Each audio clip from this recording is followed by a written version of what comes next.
What's going on, everyone? Tech Me Out here, and today Apple had their keynote, and they had it without any product announcements because, let's face it, honestly, last week we pretty much had the 5 days of Christmas in March with Apple because they gave us new computers, AirPods, and iPads. However, that's not the focus of this very first episode of the Tech Tea. The focus of this video is the recap of what Apple unveiled today, which includes Apple TV Plus, Apple News Plus, Apple Arcade, and Apple Card. And the very first thing that we're going to talk about is the thing that I'm most excited for, which are the new things that will be arriving to the Apple TV app. Starting with the app now being pushed to Mac. So it'll still continue to run on your iPhone and Apple TV and iPad, but coming the fall of 2019, it will also be released on Mac. And on top of that, if you own a Roku device or an Amazon Fire Stick, you now will also be able to get the new Apple TV app. And then on top of that, not only will it be coming to those devices, but you can also find it on smart TVs, such as Samsung, LG, Sony, and Vizio as well. And you're gonna want access to it on all of these devices because it now has new features on it, such as Apple TV channels, which is gonna give you only the channels that you want on demand and ad-free for your entire family. So it's gonna combine your streaming services like Hulu or Prime Video into one central hub, along with your iTunes movies and cable satellite subscriptions or shows from things like HBO and Starz. So what this means for you is that instead of having a bunch of different apps on something like your Apple TV and you have to navigate from one to the other, you're now gonna have it all within one place, which simplifies and cleans things up. Because I personally would favor a setup like this than having to always navigate back to my home screen or call upon Siri to get from one TV streaming app to another. I'm curious though what the pricing will look like because Apple didn't unveil that. So I don't know. I know we all have our thoughts about Apple and, you know, their pricing sometimes being a bit more than what we want it to be. So I'm really interested to see what they do when it comes to subscription services like this. And I'm also interested to see what your guesses are. What do you think will be the entry-level price to take part in Apple's subscription services? So let me know down below in the comment section. I'm really wondering what that ballpark figure might be.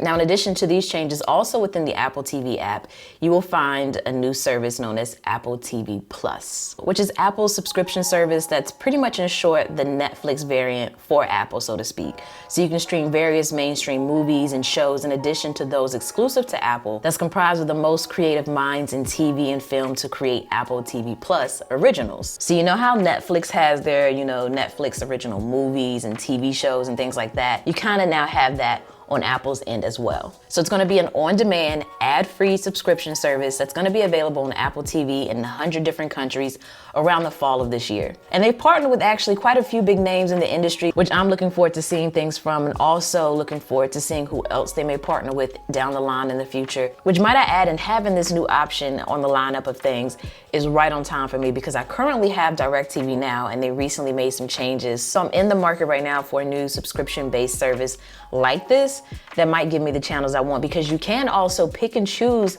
the channels in which you want within the Apple TV app so that you can pay for what you're actually going to watch instead of having a bunch of random channels that you don't even tune into but you're paying for. Which once again brings me back to the pricing. I'm really curious to know what that's gonna be. Because let's be real, features and all that are cool, but we have to know the price before we decide if it's something we want to invest in. So time will tell. Now, something else announced today is Apple Card, which is Apple's credit card. And it really hones in on the core Apple principles in terms of like just transparency, simplicity, and privacy, to name a few. So this Apple credit card is gonna live within your wallet app, but you can also get a physical card as well. And the Apple credit card, of course, that's living in your wallet app can be used anywhere in which Apple Pay is accepted. But the cool thing that I'm really looking forward to is the revamp of the interface for your Apple card. So you'll now have the ability to see a summary of your account balance, when your next payment is due, and also your most recent transactions. And if you have a question or concern, you can text Apple that via your Messages app. So for example, if you wanted to request to update your address on file, you can do that within there. Now, when it comes to looking at your recent transactions, Apple has actually used machine learning and Apple Maps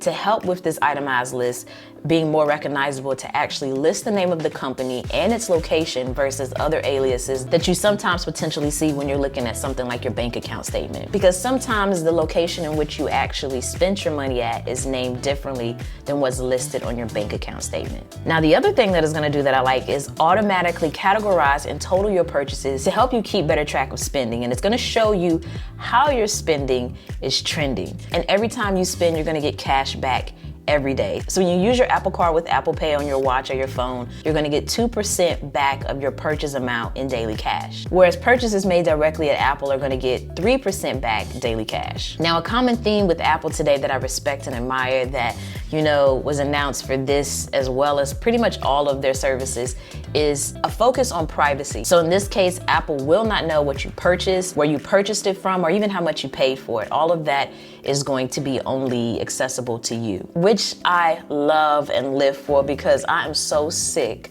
of seeing ads haunt me when I'm browsing the web of different things that I just haven't purchased yet. Like, I want to window shop in peace without these items just randomly appearing. Let me think about my purchase decision in peace and in private instead. I know y'all can feel me out there. You'll also be happy to know that there are no late fees, no annual fees, no international fees, and also no over limit fees. So no fees, period. Because all of these things are things in which I'm sure we have been the victim of. And like I said at the beginning, it's not limited to just a virtual card on your phone.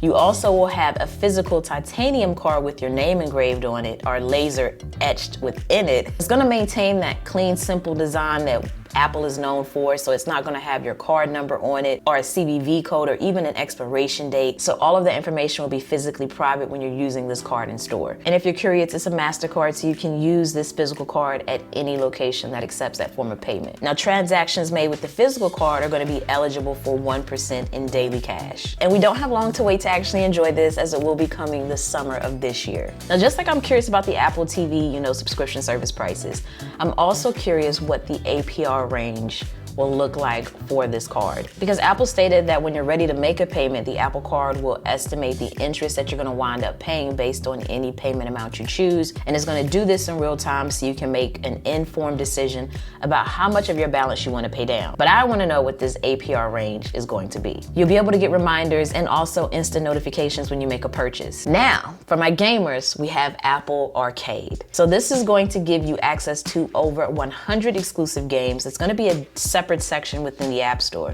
and it can be played on your iPad, iPhone, Mac, and Apple TV. And you can confidently jump from one device to the other as your gameplay will be saved amongst them. You're not going to have to worry about any ads, and it won't collect any data or track how you play your games without your consent. And for my parents out there that want to monitor, their kids' usage in terms of how often and things they're playing, you can take advantage of the screen time feature. Now, pricing hasn't been unveiled here either, but we can enjoy this the fall of 2019. And because you have that monthly price, you don't have to worry about any in-app purchases, and all of the apps are free. And lastly, we have Apple News Plus. So this is going to be your central hub for your magazines. It's going to be made up over 300 different magazines, all within one centralized location. It's going to give you access to popular premium subscriptions, and it's going to use on-device intelligence to make recommendations. And in respect of your privacy, once again, Apple will not know what you're reading or what you have read. And advertisers can't track you. And it also includes a family sharing option for $9.99. Now, if this is something that you take advantage of, you can get the first month free, and it's available today. So yeah, in short, that's pretty much what Apple announced today. No AirPower, but maybe we'll see it before the end of the month. I don't know. I'm waiting for it, and I don't know. I want to say that it's coming soon, especially if they're giving us a wireless charging case for the AirPods. Only we can hope that AirPower is just around the corner as well. But if you were to ask me what am I most excited about that Apple announced, I would say the, updates to the Apple TV app and the Apple Card. Because out of everything, those are the two that I feel like I'm gonna personally utilize the most. Out of the things that were announced today, let me know down below in the comment section what you're most excited about enjoying. But yeah, also the Tech Tea. This is something that I made an announcement about before in like an older video, and This is the first episode of that. I'm still kind of shaping what I want it to be, but ultimately I can say, at least right now, this is where I will be featuring like my roundups of things that were recently announced, such as this, in addition to rumor roundups and some other things that I don't want to verbalize in this video and instead show you later. So stay tuned for that. I hope you enjoyed this video. If you did, you know what to do on that thumbs up button and that subscribe button, as well as the notification bell. Check, check, check, right? And as always, thanks for taking the time out to let me tech you out.